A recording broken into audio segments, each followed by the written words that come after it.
Bien, mucho de esto que hemos estado estudiando es importante de que ustedes eh, pongan sus notas y las revisen y traten de aprender, ¿no? Estos conceptos, eh, porque es algo que es básico para entender otros lugares de la Biblia, ¿no? Ahora nosotros hemos venido hablando de una manera más general.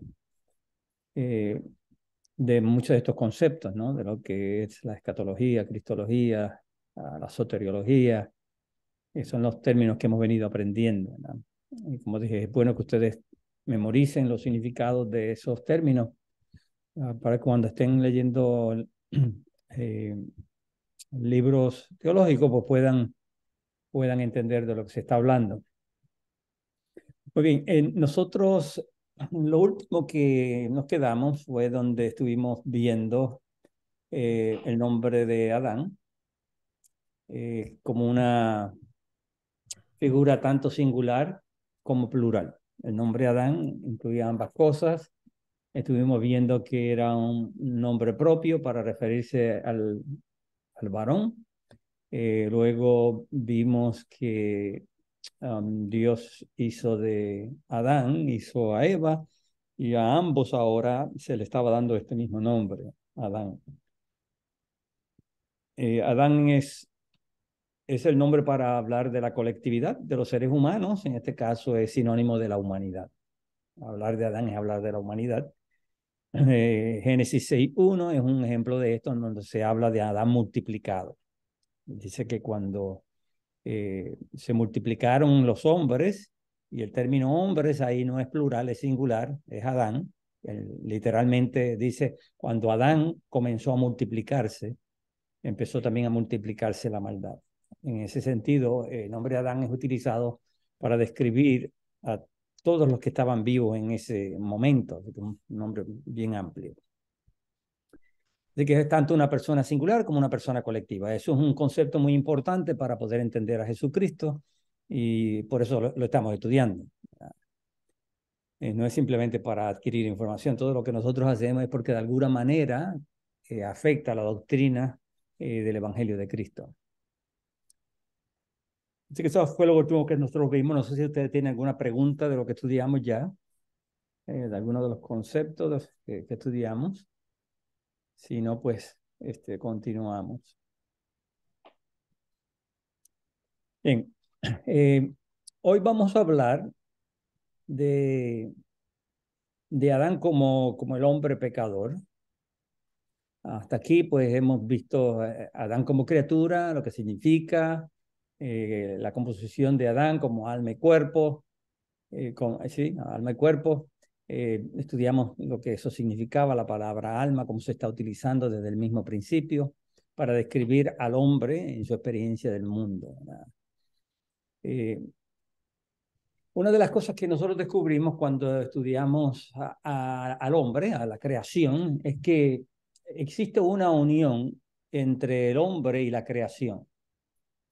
Por la creación queremos decir todo aquello que lo excluye a él, en este caso el mundo, la tierra, la vegetación, los animales, los peces, las aves, todas estas cosas componen la creación que Dios le entrega al hombre.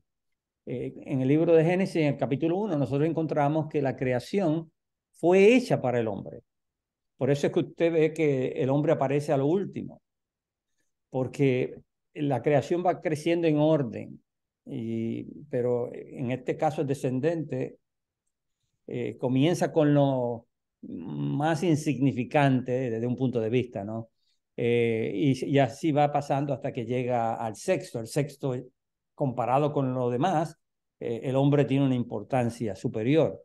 Y ya en el séptimo se introduce Dios y el reposo de Dios y es superior al hombre mismo, porque es el creador el que está reposando en este caso, ¿no? Así que ese es el orden que usted encuentra en la creación. Pero lo que importa es que esta creación fue hecha con miras al hombre. Dios la hizo para que el hombre la pudiera disfrutar. Y en ese sentido, Dios lo que hizo fue que hizo un reino para el rey que él habría de crear. Por eso cuando hablamos del señorío del hombre, lo que estamos hablando es que Adán era un rey.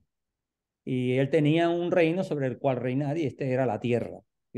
Por eso se dice que Dios le dijo al hombre que señoreara sobre las aves de los cielos, los peces del mar, sobre los animales de la tierra, sobre todo lo que se arrastraba en la tierra. El hombre habría de ser señor sobre todas las cosas.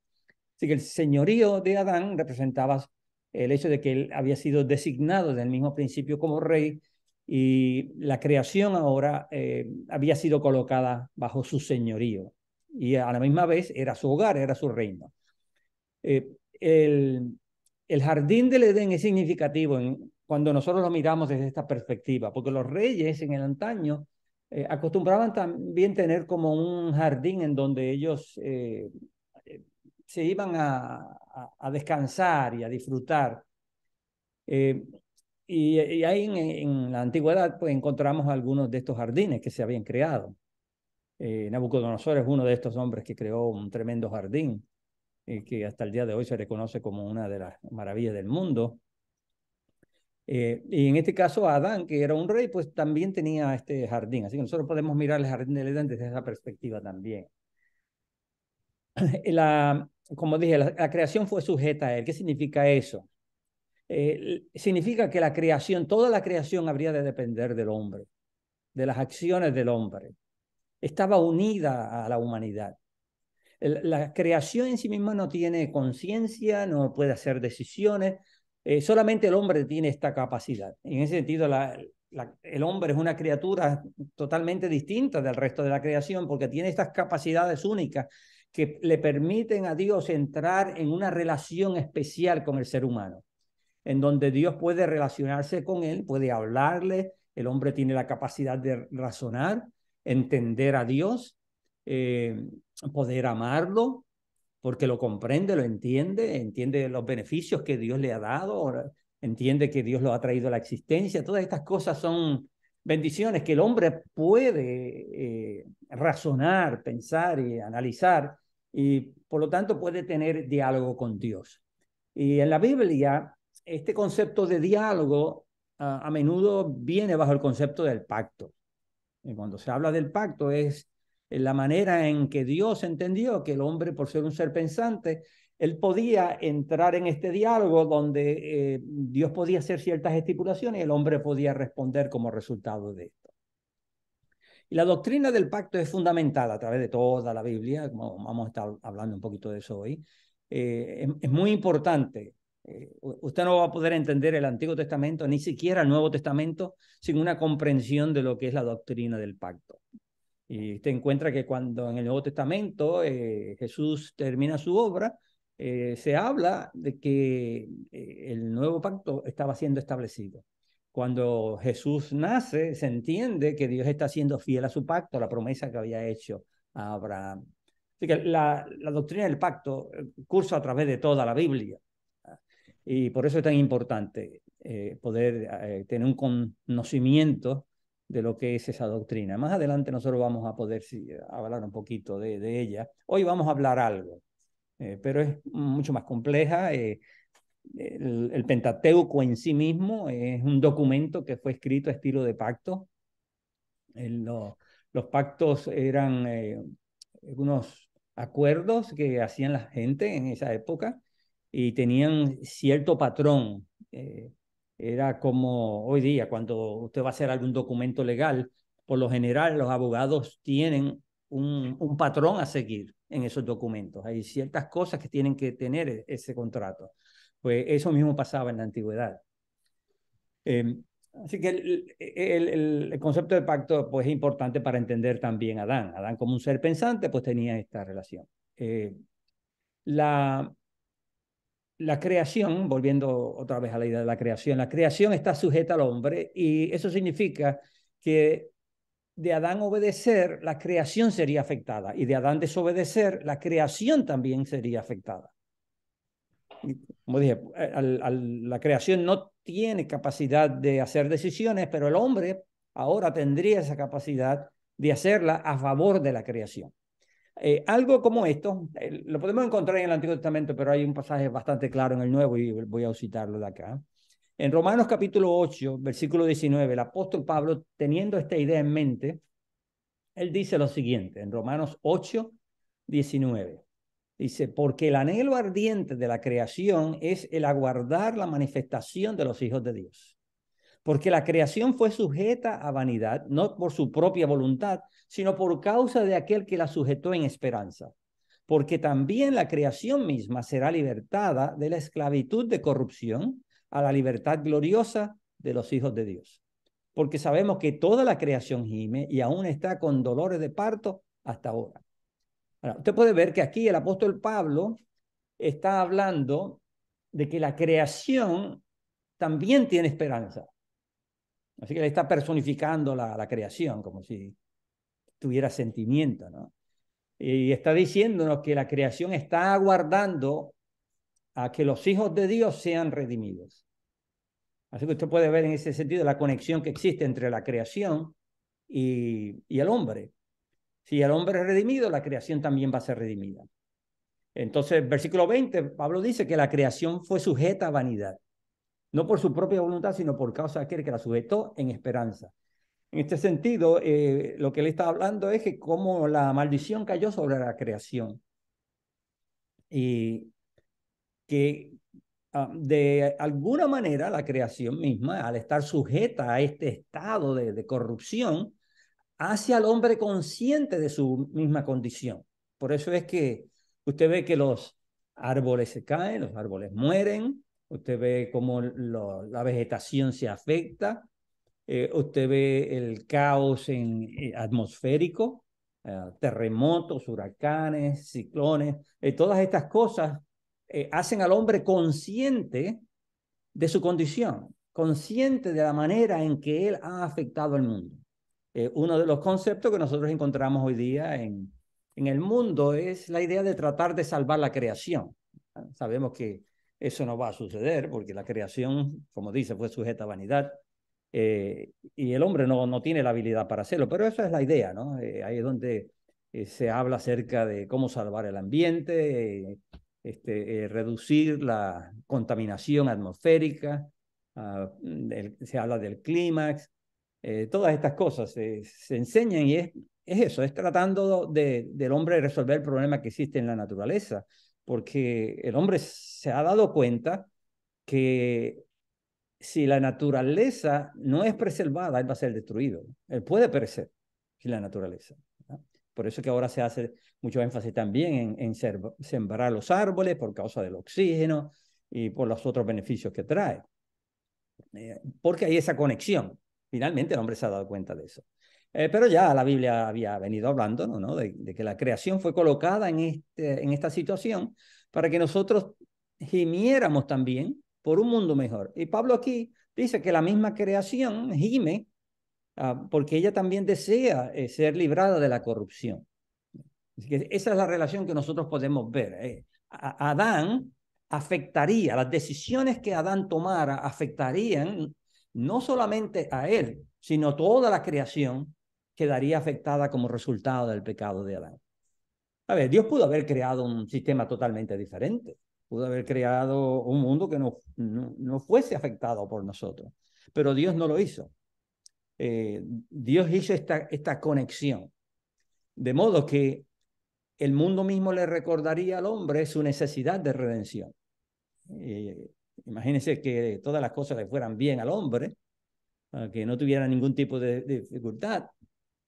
El hombre no se volvería a Dios. Dios, por amor a los seres humanos, creó un mundo como este, que estaba atado al estatus del hombre.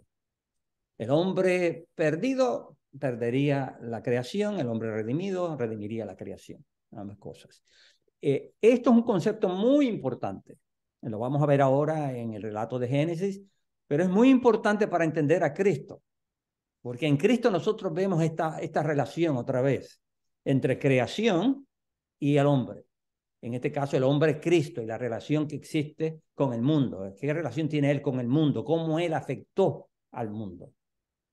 Por eso es importante entender ese concepto. Vamos a ver esto desde la perspectiva de Génesis. Y como dije, nos vamos a estar enfocando en el hombre pecador porque este hombre pecador es el que ha afectado a la creación. El hombre en su estado de justicia, la creación estaba en total armonía con él y estaba en un estado de perfección también. Es cuando el hombre peca que ahora el mundo también es afectado. Y en Génesis 2:16 nosotros encontramos que Dios colocó al hombre le vamos a llamar bajo un pacto, y ya mismo vamos a ver eso, bajo un pacto. Y este pacto pues tenía estipulaciones. Todo pacto tiene estipulaciones, demandas. Y en Génesis 2:16 dice, y mandó Jehová Dios al hombre diciendo, de todo árbol del huerto podrás comer, mas del árbol de la ciencia del bien y del mal no comerás, porque el día que de él comieres ciertamente morirás. Ya nosotros sabemos a la luz de este pasaje de que el hombre tenía la capacidad de responderle a Dios. Y Dios ahora le está diciendo, esto es lo que yo pido de ti. Fíjate que en este mandato, Dios le está diciendo al hombre cuáles son los resultados de él violarlo. Le está diciendo qué es lo que él debe de hacer. Así que hay un mandamiento que va a determinar si el hombre es fiel a Dios o no lo es. Y el mandato es la prohibición de comer del árbol del conocimiento del bien y del mal. Ese es el mandato. Así que el hombre tenía un solo mandamiento. Originalmente, lo que nosotros hoy día llamamos ley era simplemente eso. Era esta manera en la cual Dios se relacionaba con su creación. Y era a través de este mandato. Y era el árbol del conocimiento del bien y del mal, revela la sujeción de la criatura al Creador y cómo ésta se expresaría. Se expresaría en él sometiéndose a la voluntad divina de no comer de este árbol que le había prohibido comer. Así que así de sencillo es lo que encontramos en el pasaje. Luego más adelante nosotros vamos a ver que esto se amplía. Después de la caída ya no existe un solo mandamiento, porque las condiciones en las cuales se encuentra el hombre son totalmente diferentes.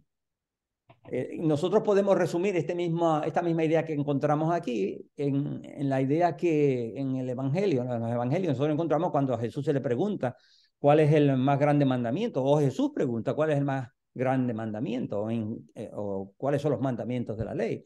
Entonces, se resumen en dos: amarás a Dios sobre todas las cosas y a tu prójimo como a ti mismo, o a veces simplemente se dice amar a Dios sobre todas las cosas. Y Génesis 2:16 está hablándonos de eso. Ese es el singular mandamiento, es el amar a Dios sobre todas las cosas que habría de ser expresado bajo esta idea de este árbol que se estaba diciendo que no podía comer. Luego entonces nos presenta, este es el mandamiento, ahora viene lo que hace el hombre con ese mandamiento. Génesis 3:6 dice, y vio la mujer que el árbol era bueno para comer y que era agradable a los ojos, árbol codiciable para alcanzar sabiduría, tomó de su fruto, comió y dio también a su marido, el cual comió así como ella. Entonces fueron abiertos los ojos de ambos y conocieron que estaban desnudos. Entonces cosieron hojas de higuera, se hicieron delantales y oyeron la voz de Jehová Dios que se paseaba en el huerto al aire del día. Y el hombre y su mujer se escondieron de la presencia de Jehová Dios entre los árboles del huerto. Mas Jehová Dios llamó al hombre y dijo, ¿dónde estás tú? Y él respondió, oí tu voz en el huerto y tuve miedo, porque estaba desnuda y me escondí. Y Dios le dijo, ¿quién te enseñó que estabas desnudo? ¿Has comido del árbol que yo te mandé? ¿No comieses? Bien, así que el pecado consiste en la violación del mandamiento. Más adelante nosotros vamos a profundizar un poquito más en lo que es el concepto de pecado. Aquí se nos habla de cómo el pecado se introduce en el mundo y se introduce cuando el hombre decide actuar conforme a lo que Dios le había establecido. En esencia, detrás de todo esto, el pecado se manifiesta de dos maneras. Se manifiesta como una actitud y se manifiesta como un acto. En este caso, la actitud es cuando Satanás le dice al hombre que ellos van a tener un conocimiento en donde ellos van a ser igual a Dios. Ellos van a ser independientes, no van a necesitar depender de Dios. Así que esa es la actitud que el pecado crea. Cuando nosotros eh, caemos en pecado es porque nosotros hemos decidido abrazar esa actitud como la verdadera, ¿no? Como la manera en que nosotros nos vamos a relacionar con Dios. Y eso se manifiesta entonces en la acción. En la acción es la violación del mandamiento, porque el hombre ha decidido buscar el conocimiento por otro camino, buscar su felicidad de otra forma, no depender del mandamiento que lo preserva para vida, sino él dependiendo de sí mismo, de su propia sabiduría. Y eso es lo que el hombre originalmente hizo. Así que hay unas actitudes que nosotros tenemos en relación con Dios que luego entonces se manifiestan cuando cometemos el acto externo. Eh, en la Biblia nosotros encontramos que no existe pecado aparte del mandamiento. Es decir, si Dios no le hubiese dicho al hombre que había un árbol prohibido, el pecado no existiría. Es decir, el pecado solamente surge cuando el hombre actúa en contrariedad con la voluntad de Dios. Y la voluntad de Dios puede expresarse de diferentes maneras. Nosotros estamos hablando ahora desde la perspectiva de los seres humanos, pero los ángeles también tienen la voluntad de Dios y ellos están sometidos a la voluntad de Dios. Los ángeles no son espíritus independientes o seres independientes, son seres que dependen de la voluntad de Dios. Y en ese sentido, la ley para ellos es muy diferente a la de nosotros. Los ángeles no tenían un árbol de conocimiento del bien y del mal. Para ellos simplemente es la voluntad soberana de Dios que se manifiesta en la forma en que Él administra la creación. Y encontramos que el pecado surge también cuando Satanás se revela y decide obrar en contra de Dios. Así que el principio es que el pecado necesita de la ley. El apóstol Pablo dice algo así en Romanos 7:7, dice, pero yo no conocí el pecado sino por la ley, porque tampoco conociera la codicia si la ley no dijera no codiciarás, porque sin la ley el pecado está muerto. Eso es el versículo 7 al 8. Así que el pecado, Pablo no explica que tú no puedes conocerlo si no hay una ley. Solamente a través de un mandato, una prohibición, es que el pecado surge. Bien. ¿Alguna pregunta hasta aquí?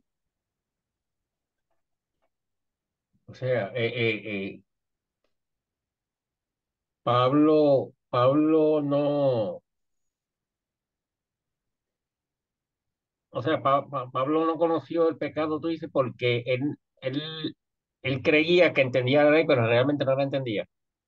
Bueno, sí, eso es otra cosa. Más adelante podemos estudiar eso, pero ahora lo que yo quería que ustedes vieran al citar Romanos 7 es la idea de que el pecado no se puede conocer aparte de un mandato, Ok, aparte de una prohibición, porque si no hay prohibición, no hay violación.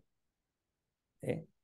Entonces, en este sentido, nosotros encontramos que eh, la, para que el pecado surja, tiene que haber algo que diga que no puedes cometer tal acción. En ese sentido, que fue lo que dije al principio, si no hubiese habido un árbol del conocimiento del bien y del mal, Adán podía comer de todos los árboles y no había ningún problema.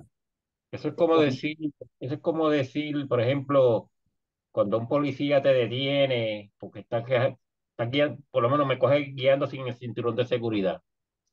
Él me da un boleto porque hay una ley que estipula que conducir un vehículo de motor sin abrocharse el cinturón es una violación de ley, ¿no? Algo así. Exacto, sí, sí. Antes de que viniera la ley, tú podías conducir sin el cinturón y el policía no podía pararte y darte un ticket porque no había ninguna prohibición.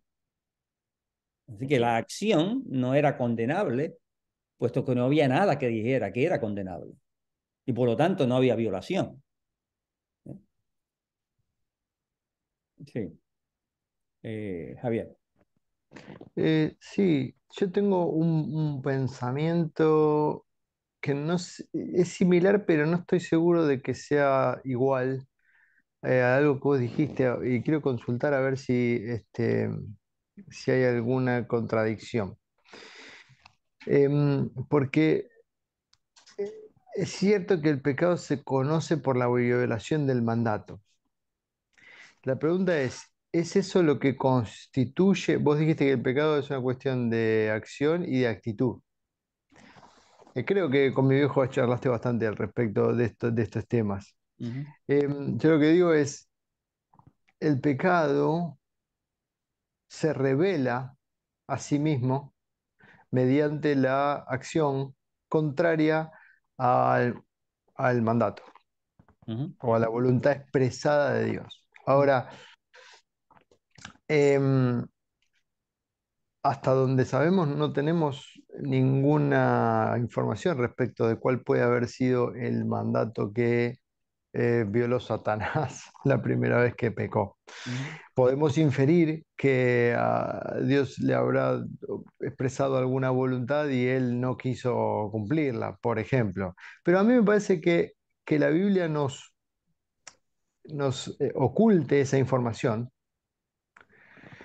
No es casual, porque sí nos dice lo que hubo en el corazón de Satanás, no nos dice cómo se manifestó. Lo que sí hubo en el corazón de Satanás es que él dijo, voy a ser igual al Altísimo. Ahora, eso podría subsistir como raíz del pecado o como el embrión del pecado, aunque Dios no le hubiera dado ninguna orden particular, o sea, que no hubiese tenido un mandato específico. Y extrapolándolo a la vida que imaginamos que vamos a tener en el cielo, seguramente en el cielo no vamos a estar diciendo no voy a matar a fulano porque existe un mandato de que no lo voy a matar, sino que nuestros impulsos van a ser naturalmente armónicos con la voluntad de Dios, pero no sé, no creo, o por lo menos no encuentro información concreta que me diga que va a haber algún reglamento. Con lo cual, digamos, eso afecta al concepto que tenemos de pecado en el sentido de que en realidad lo primero que hay es algo que en el corazón que Dios ve, pero que no se puede ver el resto de la creación, ni los ángeles ni nadie puede verlo, si no se manifiesta en un acto. Y por eso el mandato dice, yo no conocería el pecado si no fuera por el mandamiento. Ahora, lo que Dios ve es antes a la violación del mandamiento, que es la rebeldía del corazón, pero que claro, está solamente revelada a sus ojos, pero no lo puede ver el resto. Y para que el resto lo vea es que aparece el mandato como herramienta. Eso es lo que yo entiendo de cómo funciona la naturaleza del pecado. Sí. Con lo cual el pecado para manifestarse necesita un mandamiento, pero no para existir. Puede ser que digamos que es la conclusión. Bueno, es algo que quería tocar más con más detalle luego, porque creo que el concepto de pecado requiere su propio estudio. Pero hay algo aquí. Nosotros, el concepto de pecado es que pecado es violación a la ley, ¿verdad? Eh, y lo tenemos por varios lugares, se declara de diferentes maneras que hay un mandamiento y el pecado consiste en violar ese mandamiento. Eh, Muchas veces, y que es algo que usted encuentra en el mundo cristiano, algunos enfatizan, bueno, si yo no cometo la acción, yo no peco, ¿verdad?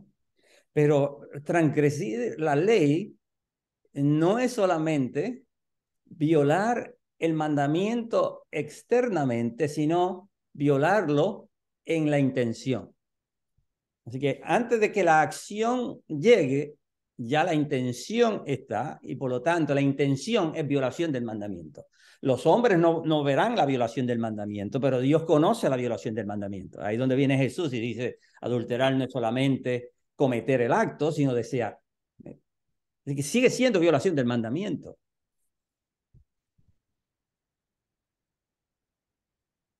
Sigue siendo violación del mandamiento, pero expresado de diferentes maneras. Una es la manera en que el mundo se da cuenta que yo violé el mandamiento y otra cosa es lo que Dios sabe que es como yo violé el mandamiento. Así que sigue siendo lo mismo, pero la manera en que se manifiesta ante el mundo es diferente. Es diferente. Y algo similar es algo, lo que nosotros encontramos aquí. Nosotros encontramos la violación del mandamiento. Y es Adán quien lo está cometiendo, Adán y Eva. Ellos dos son los únicos que están en el mundo. Entonces, el pecado se manifestó en la acción, pero ya estaba presente en el corazón de Dios. Ya Dios sabía que estas personas habían transgredido el mandamiento. Y eso es un aspecto importante. Es un aspecto importante porque yo creo que gran parte de nosotros no entender lo que es el evangelio y cómo el hombre se salva es en un pobre concepto del pecado, ¿no? Que el pecado simplemente se mira desde lo exterior, de violación del mandamiento, y la gente entonces se siente muy conforme porque dice: yo no maté, yo no robé, y por lo tanto entonces yo tengo justicia, ¿no? Hay que entender el otro elemento donde el pecado, antes de que se manifieste, ya está presente. Y un pasaje que siempre se utiliza para esta idea es Santiago, ¿no? Santiago dice que el pecado es como una mujer encinta, ¿no? El pecado primeramente se engendra en el hombre, y después que se engendra, entonces se va desarrollándose, y luego entonces concibe cuando el pecado se hace externo. En otras palabras, el niño nace, el niño pecado nace, y entonces ahora nosotros podemos visualizarlo, podemos verlo, pero ya estaba gestado, estaba desarrollándose interiormente. Lo único que hizo fue manifestarse luego.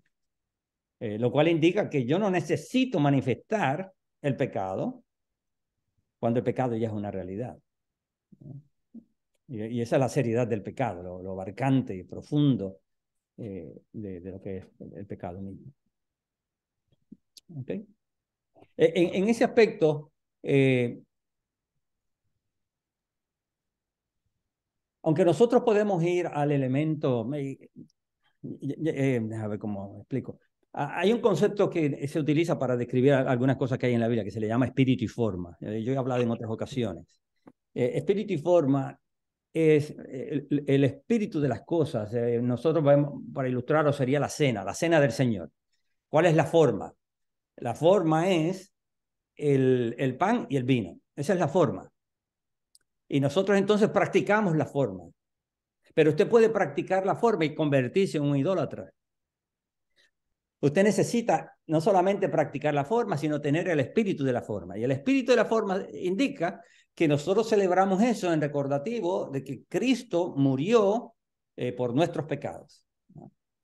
Y ahí entonces, para nosotros poder participar del emblema y participar del emblema correctamente, tenemos que unir a ambas cosas. Pablo decía que el que come el pan y el vino sin discernir el cuerpo de Cristo, juicio come para sí, indicando con esto de que usted ha participado de la cena sin entender lo que ella implica, o usted ha rechazado el significado de ella y por lo tanto entonces lo toma en poco.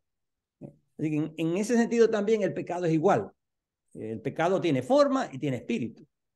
Y espíritu es lo que no se ve. La forma es lo que se hace exterior. Entonces, usted no puede separar uno del otro. Ambas cosas están tan unidas. Nosotros las separamos para entenderla, pero la realidad es que son inseparables. Son inseparables. ¿Estamos? Yo quisiera añadir algo, Saúl, Sí. ¿verdad? Has trabajado varios hilos de pensamiento. Voy a decir algo relacionado a esto que acabas de mencionar. Me parece que es interesante ver cómo el reflejo, esta dicotomía que se da entre el reflejo físico, la ley, existe la ley, el reflejo físico de la ley que ven terceros que pueden juzgar, probablemente, se da mucho, es un hecho, y el pecado interno, el cual menciona allí Pablo, ¿verdad? Tuvimos la oportunidad de estudiar en un momento dado, donde existe este pecado interno donde terceros no pueden verlo. Entonces, creo yo, ¿verdad? Me parece que aquí hay dos formas de analizar esto. El pecado interno, yo puedo evaluar yo mismo quizás cómo ese pecado se manifiesta y yo estoy consciente, puedo estar consciente, puede ser que no esté consciente, pero ese pecado interno terceros poco probable lo puedan ver. Un pecado interno ahí, ¿verdad? Particularmente lo que menciona Jesús ese ejemplo idóneo de, por ejemplo, no codiciarás, etcétera. Y ese pecado, uno, a través de, ¿verdad? Debe haber algún tipo de revelación, uno, eh, pues, no se escapa. Hay personas que abren puertas, ¿verdad? Abren a pecados bajo la ley, pecados que se pueden ver, o terceros, los terceros pueden juzgar a una persona o señalar, y esos pecados, y hay unos pecados, pecados, que es desobediencia, pero hay unos pecados que quizás el humano ha encasillado como unos pecados que son tabúes o unos pecados que son fuertes. Por ejemplo, que se le da tanto y tanto a la homosexualidad, por poner un Ujú, ejemplo. ujú, La desobediencia, entonces aquí entra la segunda partida, quizás se puede conectar ambas cosas, conceptos, el hecho de que inicialmente solamente existía un solo mandamiento, si se puede decir así, si era un mandamiento, que era no desobedecer inicialmente a Adán, y vemos luego el viejo pacto, vemos cómo en la ley existen unos 10 mandamientos y cuando llega Jesús esto se expande aún más. O sea que se pudiese decir que a medida que pasa el tiempo, la corrupción del hombre va apoderándose en conjunto con la naturaleza y la revelación divina allí a través de los profetas, del viejo pacto de nuevo, un solo elemento estaba allí presente para no desobedecer en el Edén. Luego, ¿verdad? Ocurren estas cosas, hay 10 mandamientos y ahora nosotros vivimos por la gracia, pero además de esto, es mucho más complejo las interpretaciones que Pablo da en los libros de cómo nosotros podemos como cristianos esta sabiduría implementar en nuestras vidas, seguir a Jesús. Entonces, a mí me parece, Saúl, que es interesante ver cómo esto se ha dado a través de la historia, se ha manifestado de alguna forma esto de nosotros, la revelación divina se ha dado de diferentes formas para poder encaminar a la voluntad de Dios de una forma u otra a través de las Sagradas Escrituras. Y aquí entra el tercer punto que quisiera mencionar, que Javier tocó algo, creo que es bien interesante. Nosotros decimos cuerpo vivificado, Jesús, ¿verdad? Fue a ser mejor morada. Y me parece cuando nosotros ¿verdad? Llegue ese momento de que nuestros cuerpos sean vivificados y toda la cosa, si el proceso se da de igual forma que Adán, y vamos a llegar a ese estado original, Adán tuvo la capacidad en ese momento de tomar la elección de desobedecer. Igual ahí está el punto de, ¿verdad? Que trae Javier sobre ángeles caídos, sobre Satán y toda la cosa. Entonces, la pregunta es, ¿hay algún elemento, referencia bíblica, algún pasaje que nosotros podamos validar esto de que probablemente cuando cuerpos sean vivificados allí no va a existir la tentación? Probablemente a mí me parece dentro de la conciencia, nuestra conciencia tendría que cambiar. Ahí entramos quizás a elementos científicos y podemos quizás hacer, ¿verdad?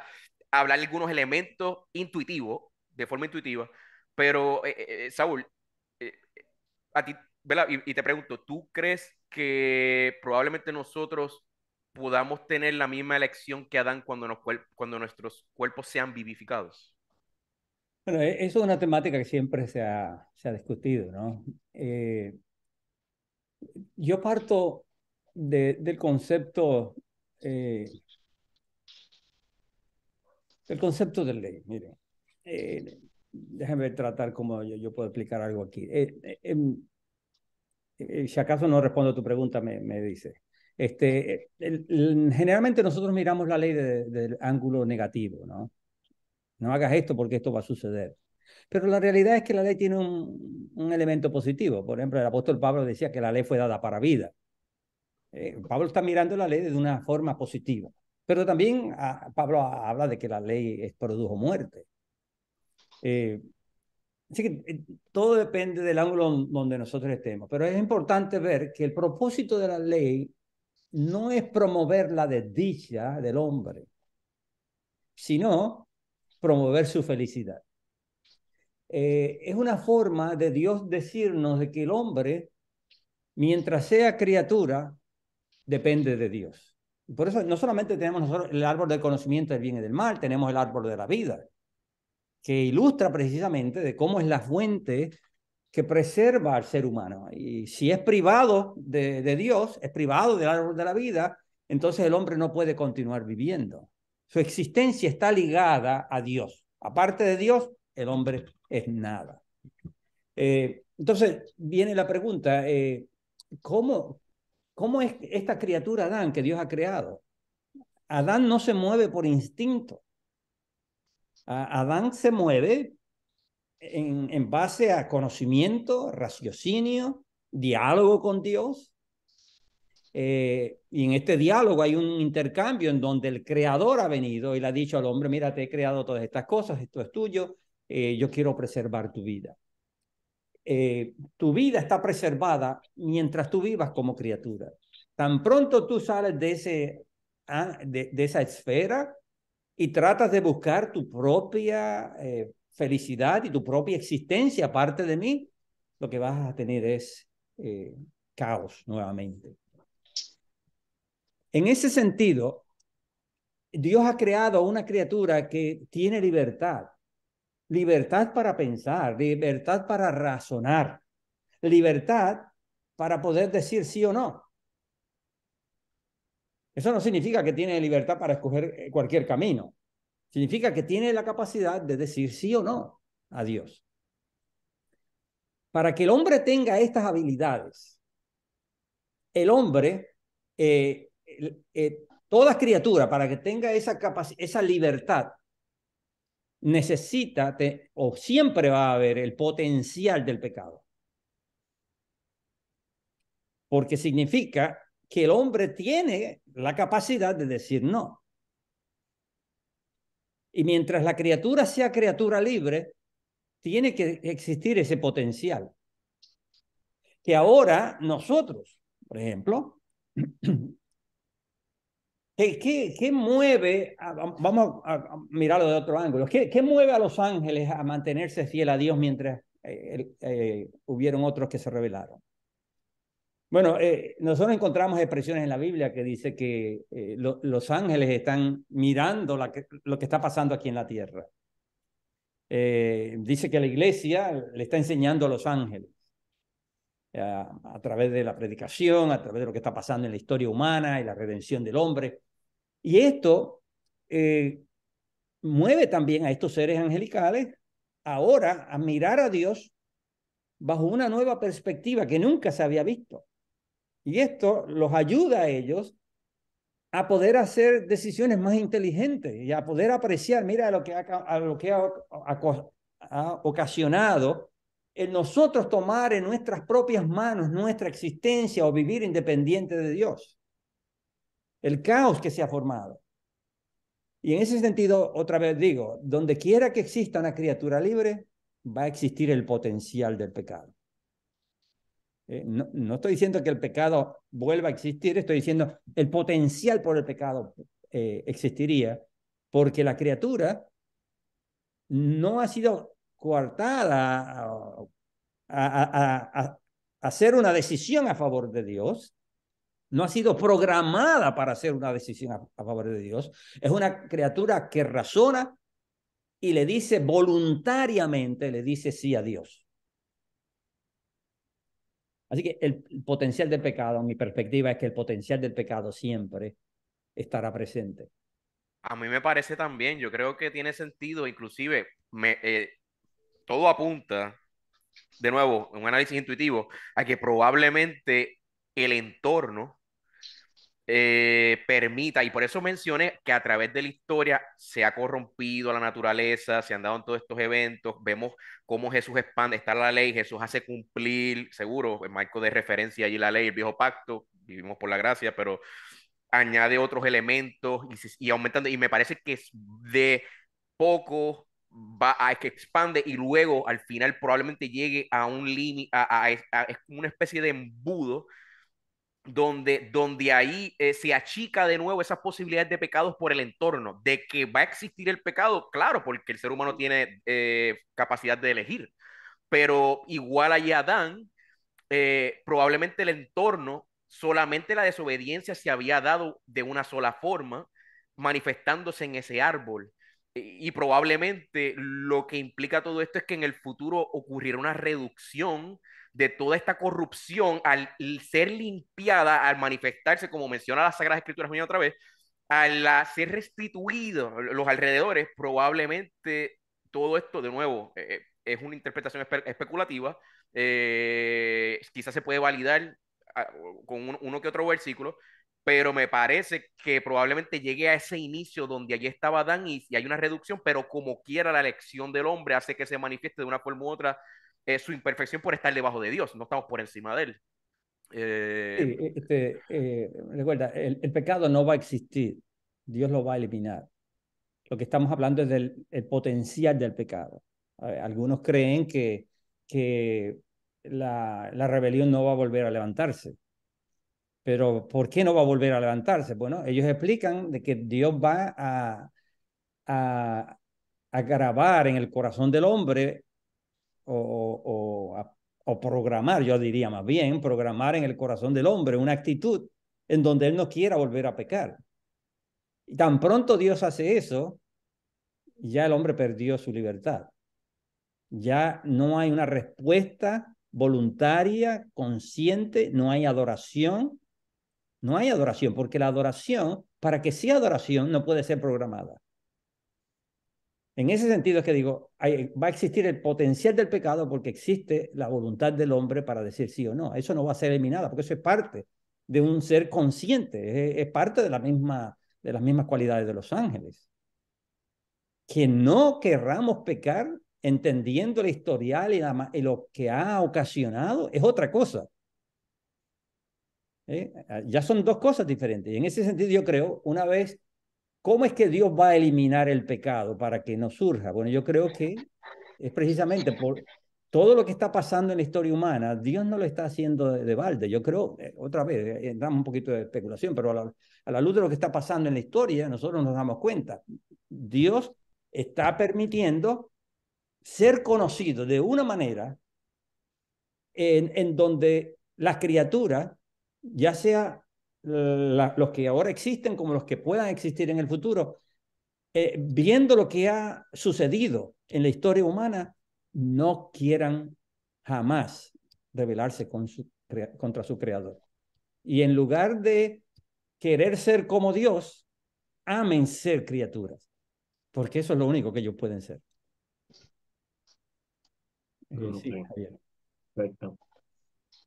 No, perdona, me olvidé de bajar la mano, pero iba a decir algo similar. O sea, más de lo mismo. El potencial del pecado en términos teóricos o hipotéticos, digamos, es imposible de eliminar mientras exista la posibilidad de elegir. Y eso va a ser así. Lo que habrá sido resuelto es, mediante la historia, mediante Jesús, es la duda que empezó a existir en las criaturas respecto de si ser como Dios era ventajoso o si había egoísmo en el corazón de Dios. Eso es algo que, digamos, no sé si esto que estoy diciendo es un poco mi adventismo residual, digamos, pero creo que por lo menos es razonable, es coherente con la historia de la redención.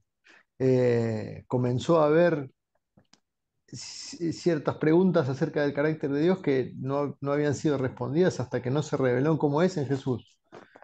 A los propios ángeles se les dio esa respuesta.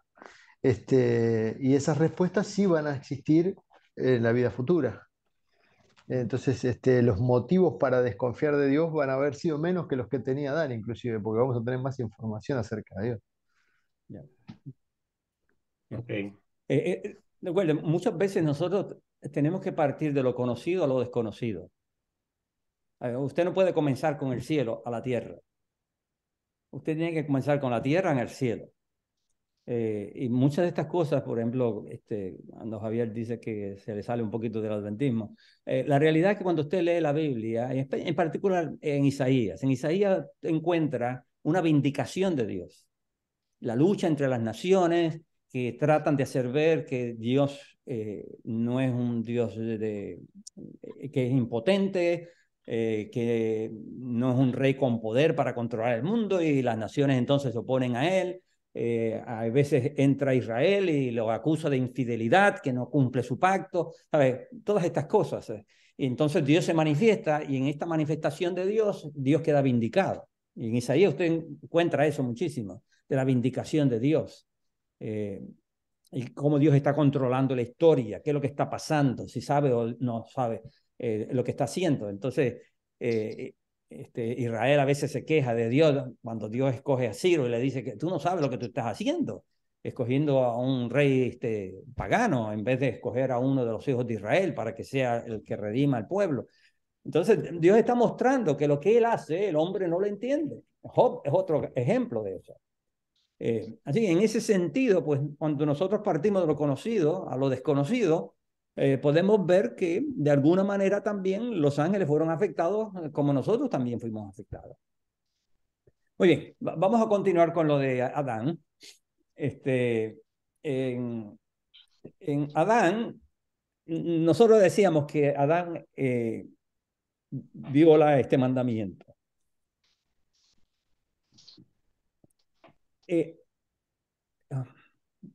En la Biblia, si usted no es cuidadoso para ver ciertas palabras claves, usted pierde una enseñanza que está detrás de todo.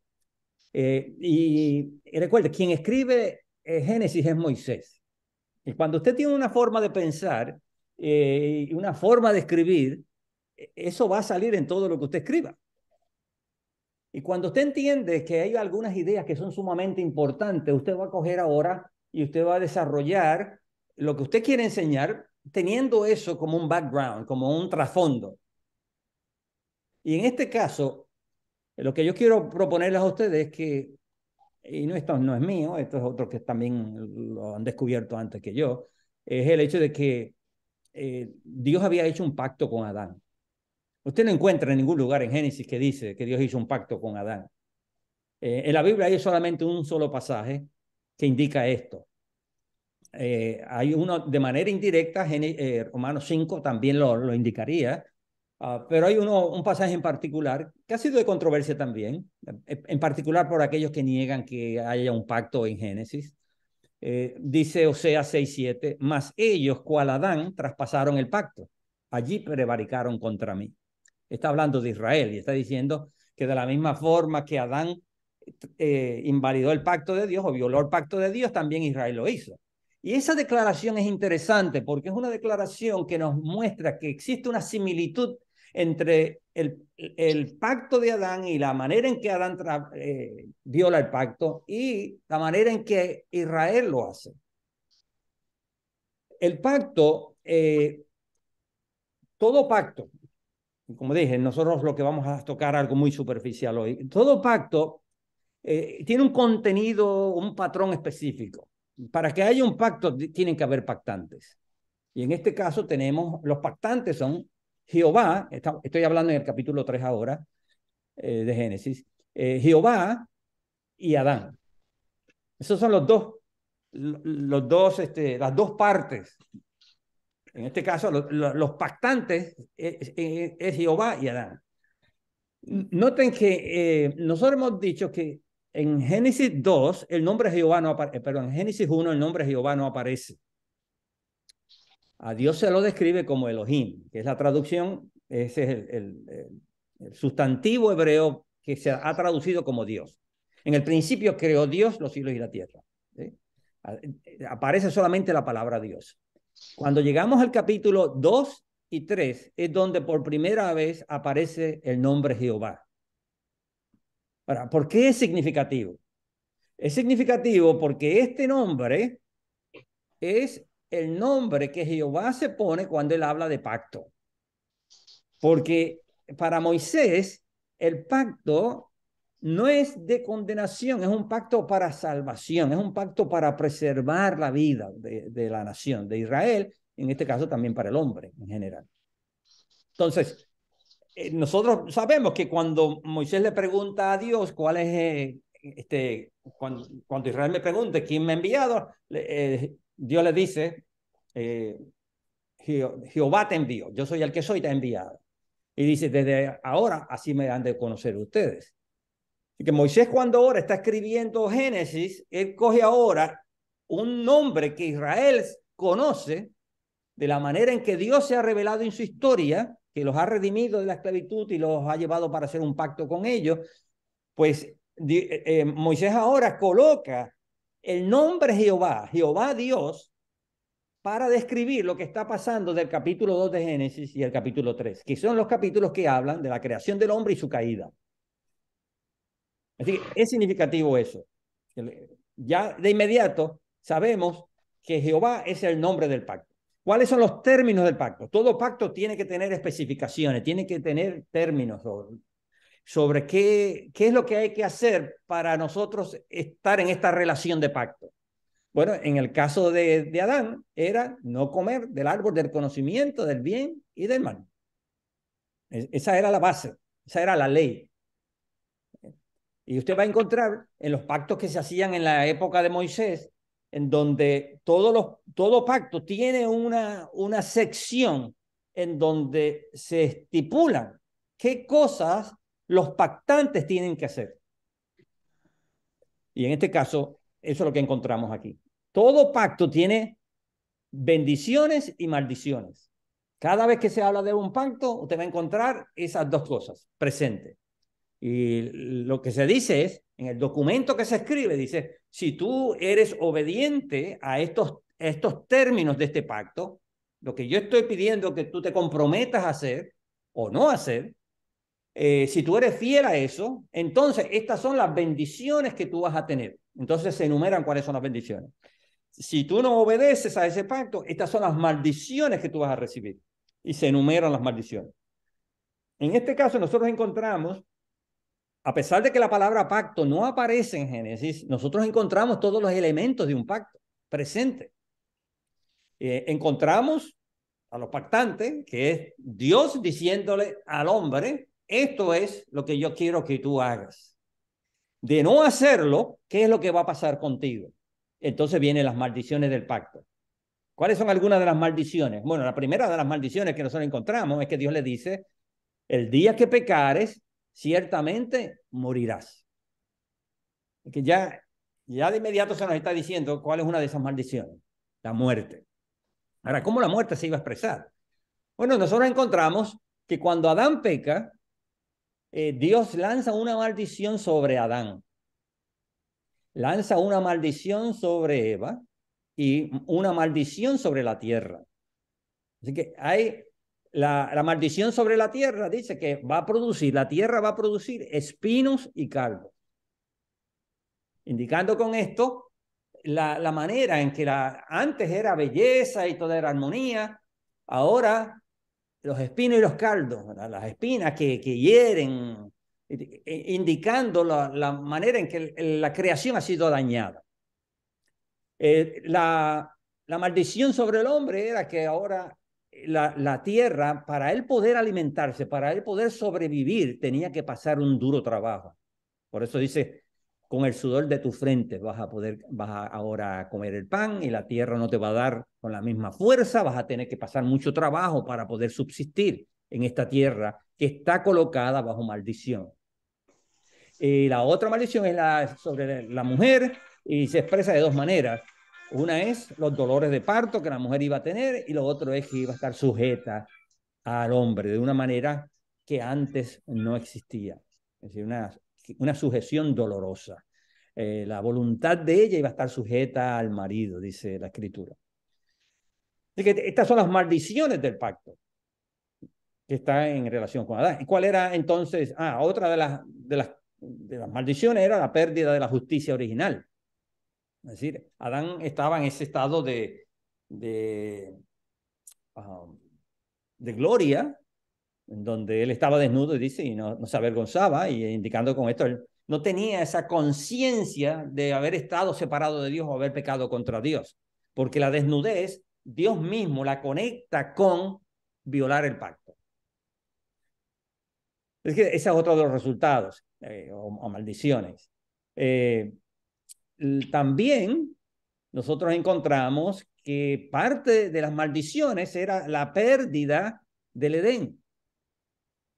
Adán habría de perder el Edén como resultado de él violar el pacto.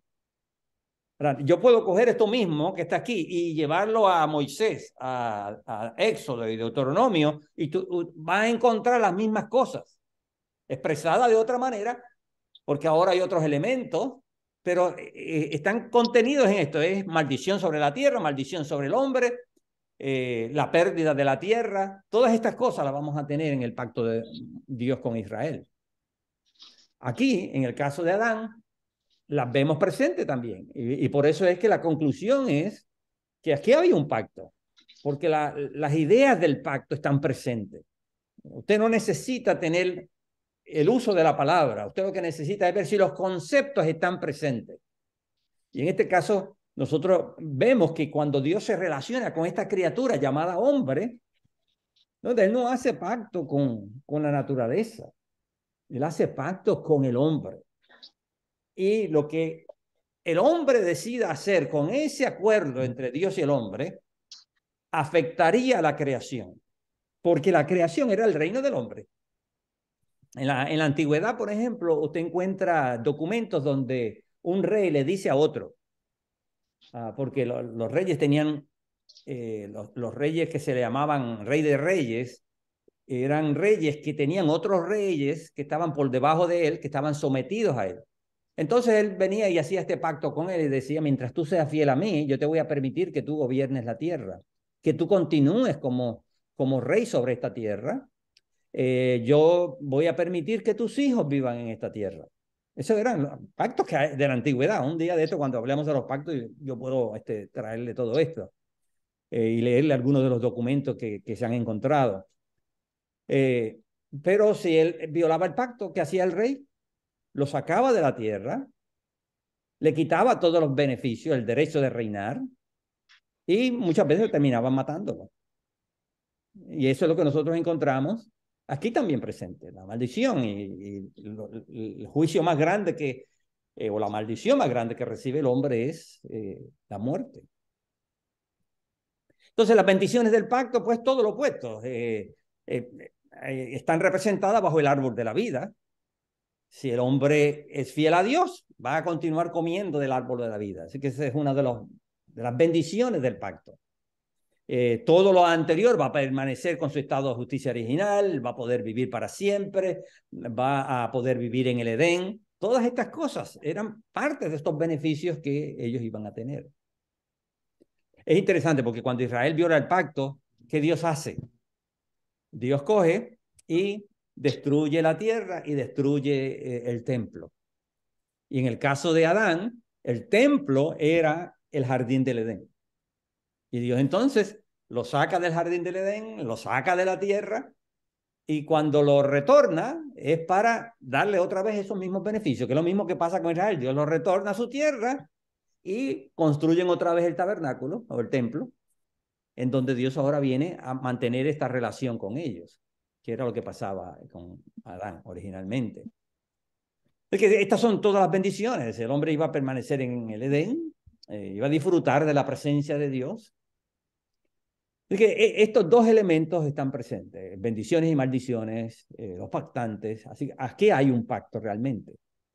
Este es el pacto de Dios con Adán. Así que lo que dice Oseas 6:7, de que ellos cual Adán traspasaron mi pacto, hace mucho sentido. Esa traducción hace mucho sentido, porque la palabra en el original es Adán. Lo que pasa es que algunos dicen, y ellos como hombres traspasaron el pacto. Pero no diría nada nuevo. Yo creo que el pasaje está haciendo esta comparación entre cómo Adán trajo ruina sobre el mundo cuando traspasó el pacto. Israel está trayendo la ruina sobre sí mismo, sobre la nación, sobre el templo y sobre todos los hijos de Israel como resultado de violar el pacto. Así que hay un pacto presente. Así que el hombre, lo que es importante en este concepto de pacto aquí presente es que el hombre es una criatura con la cual Dios puede relacionarse. Y el pacto es la manera que Dios ha escogido para hacer esto. El pacto demuestra que el hombre tiene las capacidades de poder responder a Dios y poder ser fiel a los términos de Dios. Y eso es lo que usted va a encontrar a través de todo el Antiguo Testamento. Ese concepto de pacto que está aquí en Génesis es el mismo concepto que más adelante usted va a encontrar. Y como dije, yo creo que Moisés, que estaba muy acostumbrado a pensar de esta forma, simplemente creó un relato en donde estos mismos elementos estaban presentes. ¿Alguna pregunta de aquí? Está claro. Está claro, interesante también. Muy bien. ¿Cuáles son las consecuencias? Otra de las consecuencias, pero en este caso vamos a enfocarnos sobre el hombre mismo. Nosotros vemos las consecuencias y nota que esta relación que ahorita planteamos de la relación mundo y el hombre están presentes aquí en el concepto de pacto. El pacto te da derecho a disfrutar del mundo y el mundo es beneficiado por las decisiones que los pactantes hacen. Cosa que, como dije, vas a encontrarlo en la historia de Israel y vas a encontrarlo también en Cristo, esta misma relación. Pero hay unas consecuencias que vienen sobre el hombre. Y en este caso vamos a enfocarnos en lo que está pasando ahora con la persona humana de Adán. ¿Qué fue lo que sucedió con esta criatura? Bueno, lo primero que nosotros encontramos que vino la corrupción de su naturaleza. Es decir, el hombre ya no era lo que era antes. Y esta idea de que el hombre perdió sus vestiduras implica precisamente esto, o perdió su estado de gloria más bien, porque él no tenía vestidura, perdió su estado de gloria.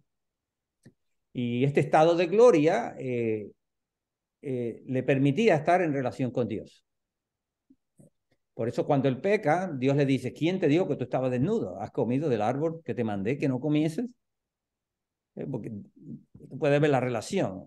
Descubrir nuestra desnudez significa descubrir que hemos pecado. Entonces vienen una serie de consecuencias también emocionales. Tan pronto el hombre peca, no solamente pierde esa gloria que él tenía, que lo protegía y le permitía estar ante la presencia de Dios, sino que el hombre ahora psicológicamente es afectado. Bueno, ¿cómo lo sabemos? Lo sabemos porque el hombre ahora empieza a experimentar algo que nunca había experimentado. Experimentar miedo. Que el pecado trae esta conciencia de temor en nosotros. Temor, note lo interesante del pasaje, es temor de estar ante la presencia de Dios. Es temor por la vida. Por primera vez, el hombre está consciente de que él puede morir. Dios le ha dicho que él iba a morir tan pronto violar el mandamiento. Y eso lo llena de temor. Eso es precisamente lo que hasta el día de hoy nosotros estamos sufriendo. El temor a la muerte. Y no tanto a la muerte física. Yo no creo que eso es tanto aquí. Es parte de lo que se está hablando aquí. Pero yo creo que hay un concepto de muerte mucho más amplio. Y ese es el concepto que está asociado con el juicio de Dios. Este es el juicio de Dios. Y Adán sabía cuáles eran las consecuencias de esto. Así que la naturaleza empieza a dañarse o se daña, su estado moral es afectado, su conciencia o su seguridad, la paz que antes tenía, ya la pierde y ahora empieza a vivir en temor. La idea de condenación, de que va a ser destruido, de juicio, viene a él. El apóstol Pablo habla de algo así en Romanos 5. Solamente voy a citar esa porción, no voy a citar todo lo que Pablo dice, porque en otra ocasión vamos a dedicar un tiempo a esto.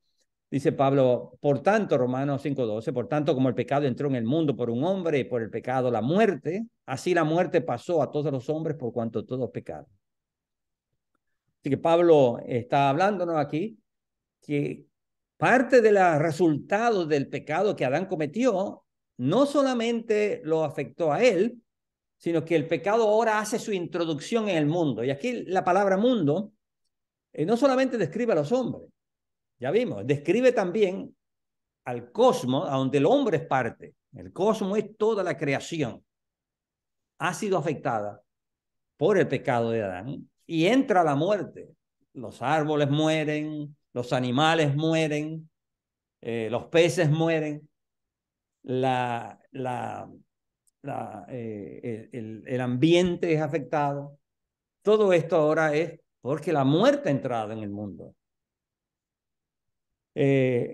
Él dice, por el pecado ahora entró la muerte. Así que esta es la relación que hay entre pecado y muerte. Transgredir el pacto, violar el pacto, trae muerte. Versículo 15, Pablo dice, si por la transgresión de aquel uno murieron los muchos, así que está hablando otra vez, la muerte que ahora nosotros conocemos y la muerte que a todos nos alcanza es consecuencia de Adán violar el pacto. Versículo 17 dice que por la transgresión de uno solo reinó la muerte. 18, así que como por la transgresión de uno vino la condenación a todos los hombres.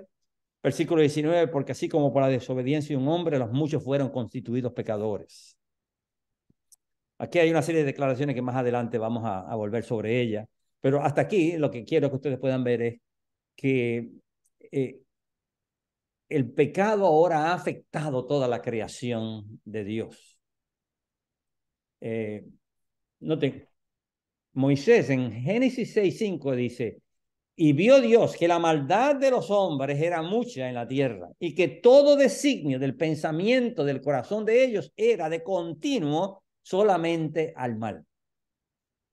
Y eso es Moisés para describirnos cómo fue que ese pecado de Adán ha afectado a toda la humanidad y todos los que ahora han nacido de él están en una condición tal que la voluntad y los deseos, los designios de él es solamente hacia lo malo.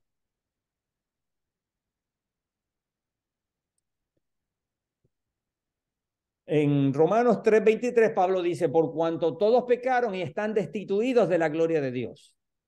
¿Qué significa estar destituido de la gloria de Dios en el relato de Génesis? Vamos a ver. Jorge, ¿qué tú podrías decir? Ser destituido de la gloria de Dios. ¿Qué significa?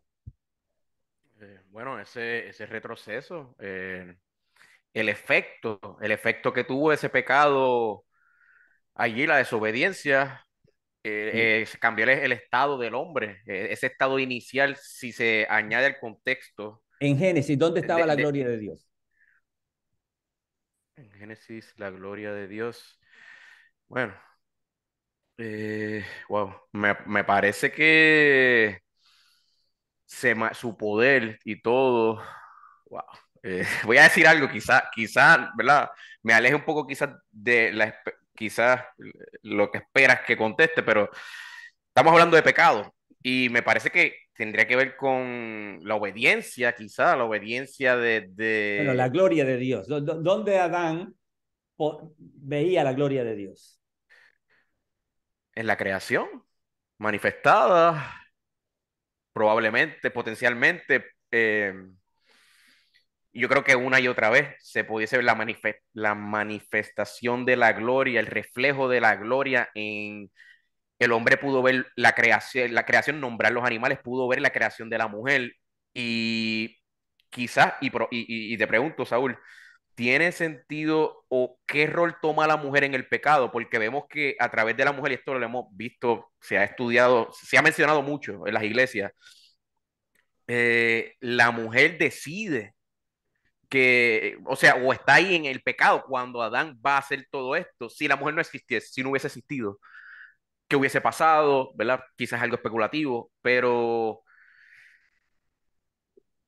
yo creo que hay algo ahí que quizás es de estudio también, quizás algo adicional que se puede estudiar luego, ¿verdad? Que viene aquí de la idea pensando, pero la gloria de Dios se manifiesta, me imagino que en la creación Ok. y en la creación de la mujer también, y la desobediencia, y quizás bueno, sí, en la creación, me parece que en la creación. Bien. Antonio, ¿tú te acuerdas? El espíritu se paseaba. Ok. Nota que en Génesis dice que Jehová venía a encontrarse con el hombre. El jardín del Edén era como un pequeño templo. Nosotros hemos estudiado el jardín y el Edén son dos cosas diferentes. El jardín estaba dentro del Edén. Así que el jardín del Edén era este pequeño templo donde Dios venía a relacionarse con el hombre. Y dice el pasaje que Dios vino y se manifestó allí y el hombre, cuando Dios lo llamó, el hombre le dio miedo. Porque el hombre estaba frente a la gloria de Dios, frente a la presencia divina, y no moría, porque él estaba con esta vestidura que él poseía, ¿no? De su perfección. Cuando el hombre peca, Dios le pone estos querubines porque ya él no puede entrar a la presencia de Dios, no puede entrar a la gloria de Dios. Y por eso de esa idea que Pablo aquí, me parece a mí que Pablo la toma cuando él dice, como todos pecaron, todos han sido destituidos de la gloria de Dios, no pueden penetrar a la gloria de Dios, no pueden estar ante la presencia de Dios. Y esa misma idea es la que tú ves cuando Dios creó el sistema del templo. El sumo sacerdote entraba a la presencia de Dios, a la gloria divina que se manifestaba en el lugar santísimo, figurada, ¿no? De manera simbólica. Él tenía que, a través de un sacrificio, él tenía que cubrirse para no ser destruido por la gloria de Dios que descendía en el tabernáculo. Pues es lo mismo que está pasando aquí. Ahora Pablo está diciéndonos que el hombre, por causa de haber pecado, ese es uno de los resultados. El juicio trae de que ahora el hombre no puede estar ya ante la presencia divina. Tiene ahora que Dios buscar un medio para que él pueda volver a entrar allí.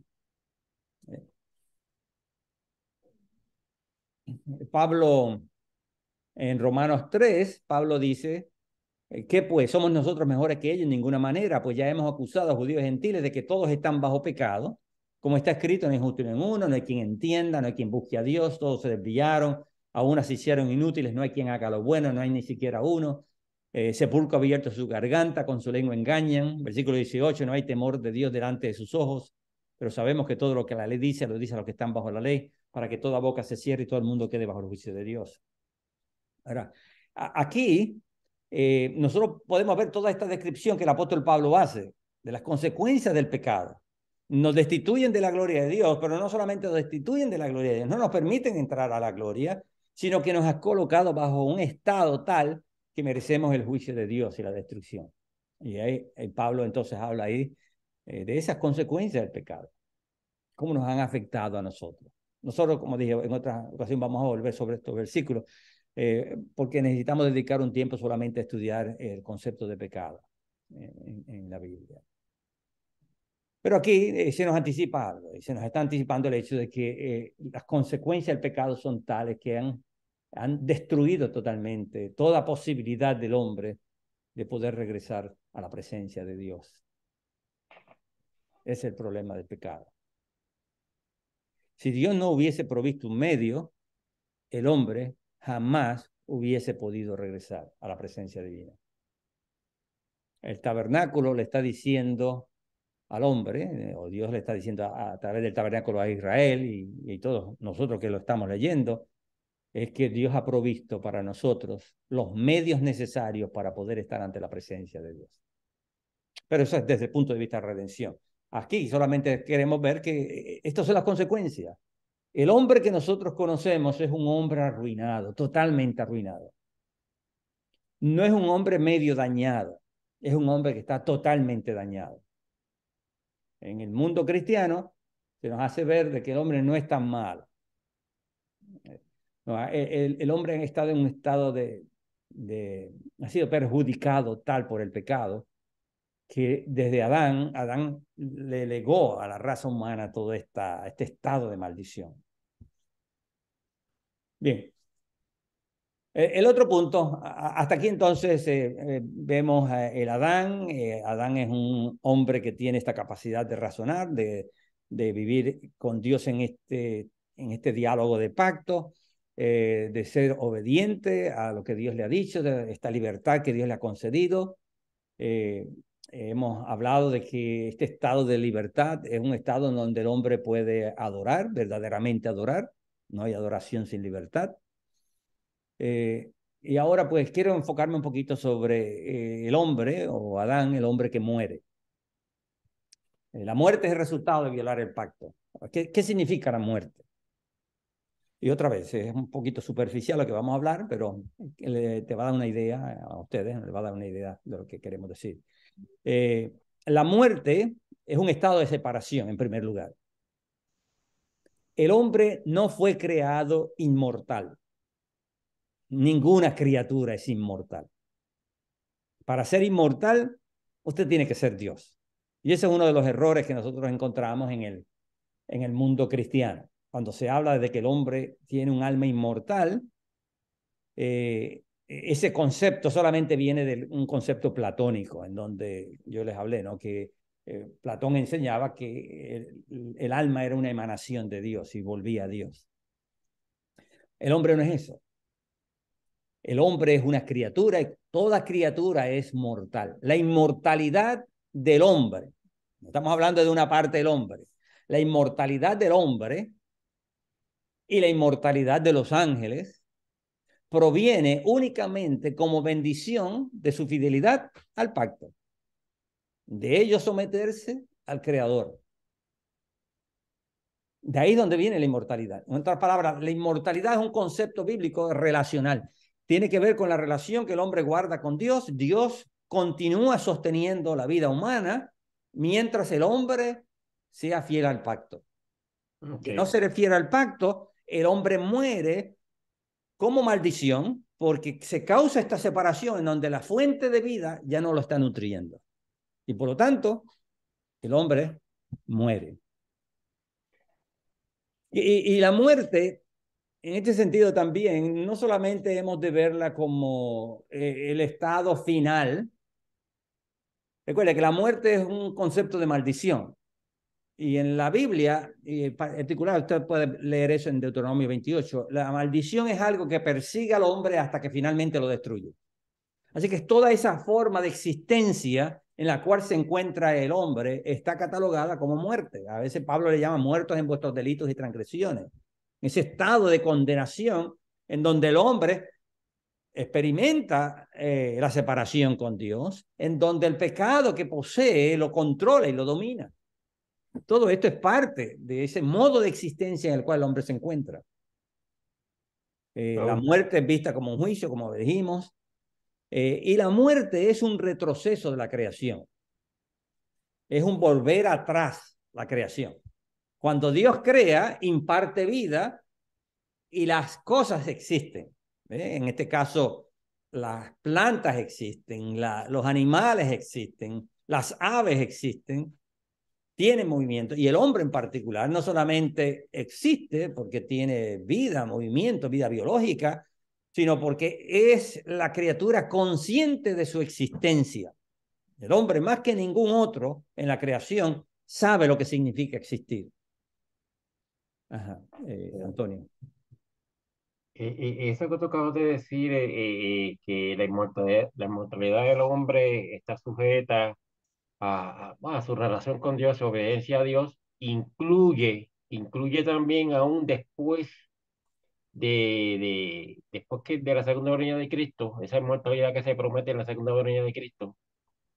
Claro, sí. No hay inmortalidad aparte de esa unión. Esa unión implica que nosotros estamos en armonía con Dios, reconciliados con Dios, y el pecado no puede convertirse en un medio de separación. El pecado no nos puede separar de Dios, porque el pecado no existe ya. La justicia trae vida. Y la vida es una palabra para describir la unión del hombre con Dios, en donde Dios continúa sosteniendo su creación. Y ahí es donde viene el símbolo del árbol de la vida. El árbol de la vida era el símbolo de que el hombre ahora, habiendo pecado, ya no podía continuar alimentándose del árbol de la vida. Ahora Dios lo había sacado y cuando usted lee Apocalipsis, Apocalipsis ahora anuncia de que un día los hombres van a volver a comer del árbol de la vida, indicando con esto de que han vuelto, han sido restaurados con Dios.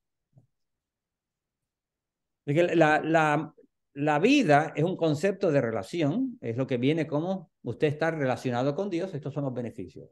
Usted vive. Y la vida abarca no solamente la existencia biológica, sino el estado de felicidad que promueve todo lo que está a su alrededor. Así como la muerte también es lo mismo. O sea, que la inmortalidad no es algo inherente en el hombre, sino que No, está sujeto a no. La inmortalidad es una cualidad de Dios, una cualidad de Dios. Ok, no del hombre. ok. Eh, por eso es que cuando Dios hace juicio sobre el hombre, Dios dice, polvo eres y al polvo volverás.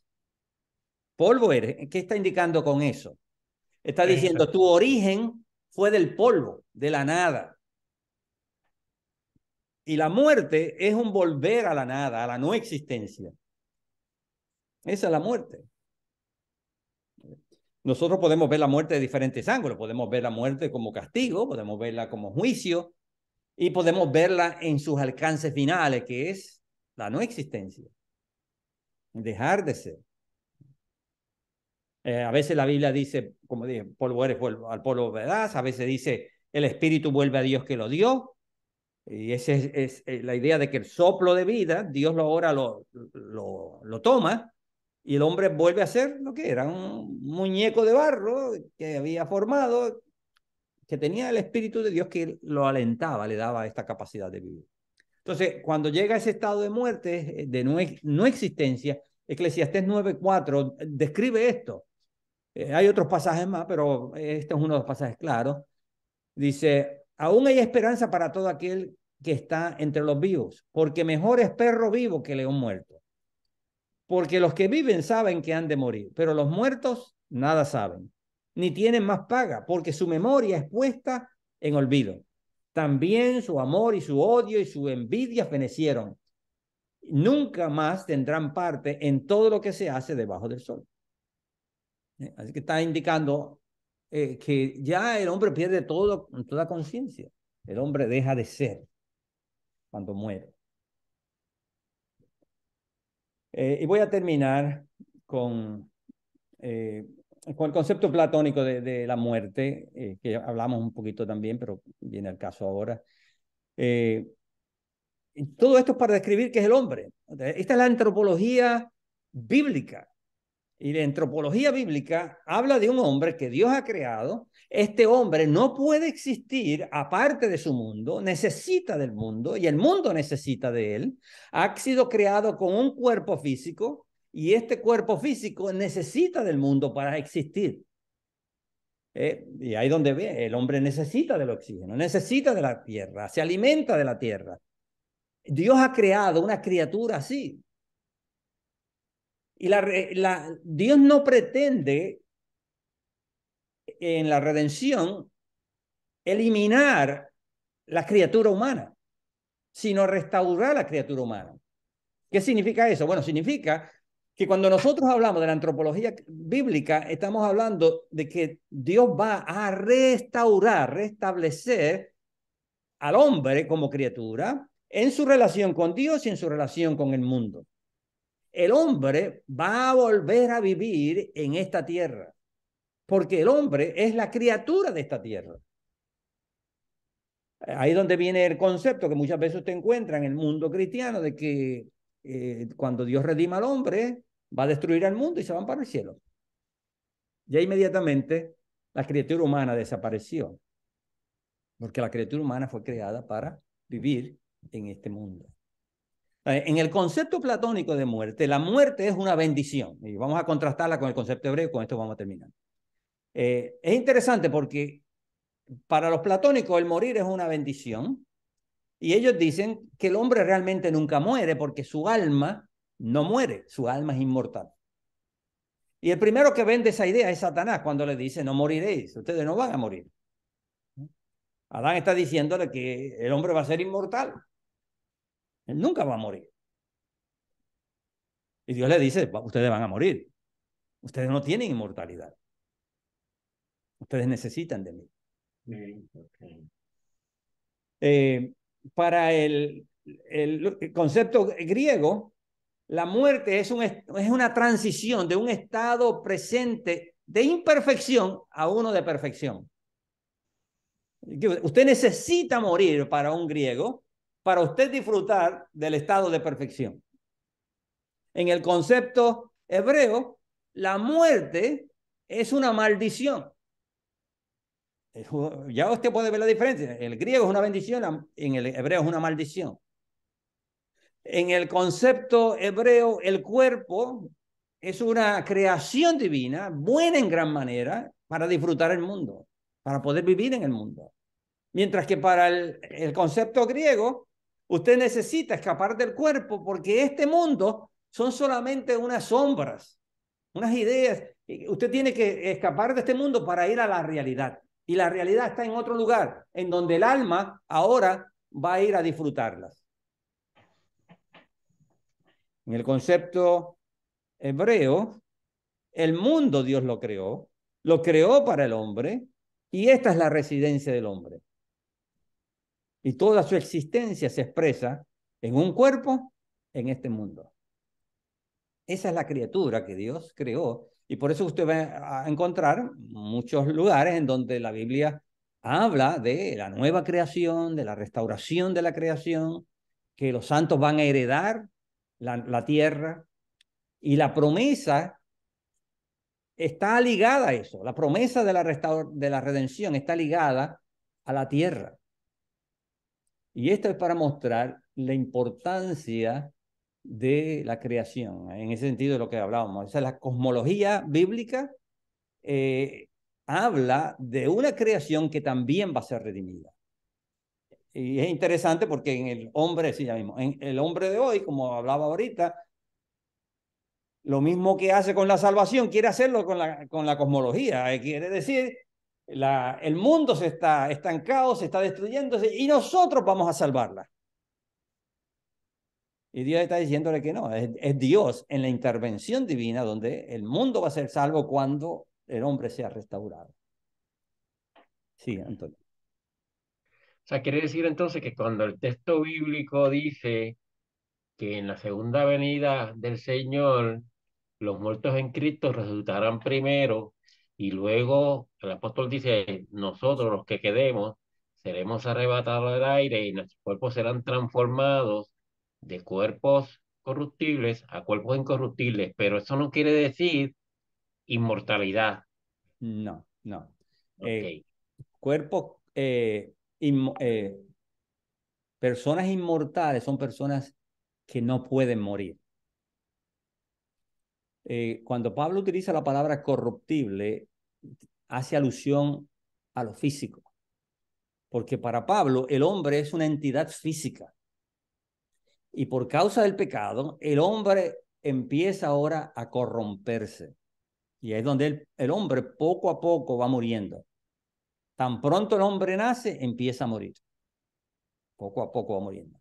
Hasta que llega el momento donde experimenta la muerte física y su cuerpo se descompone y se corrompe. La idea de corrupción tiene que ver con el cuerpo que se descompone. Por eso es que cuando en Hechos 2 dice, no permitirás que tu santo vea corrupción, no está hablando de que él se contamine, porque a veces se utiliza esa idea, ¿no? De corromperse significa obrar malo. Aquí está hablando del cuerpo de Jesús y está diciendo que él no va a permitir que el cuerpo de Jesús se descomponga. Va a experimentar la muerte antes de que ese estado llegue.